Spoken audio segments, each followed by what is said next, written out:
বাংলাদেশ যেমন স্বাধীন করতে সাগর পরিমাণ রক্তের প্রয়োজন হয়েছে, ইসলামকে হেফাজত করতে শুধু এক সাগর নয়, সাগর সাগর ইসলামের সেই বিশ্ব বিজয়ের সন্ধিক্ষণ ঘনিয়ে আসছে।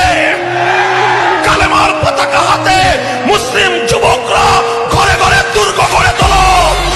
মুজাহিদিন তাকাদ্দম।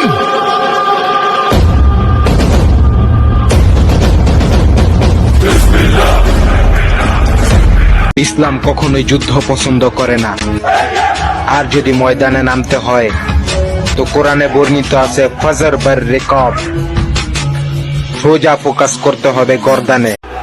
ইসকনের দলেরা হয়তো মুসলমানদের ইতিহাস ভুলে গেছে, তবে তাদেরকে মনে করিয়ে দিতে চাই, ইসলাম কখনোই যুদ্ধ পছন্দ করে না, আর যদি ময়দানে নামতে হয় তবে কোরআনে বর্ণিত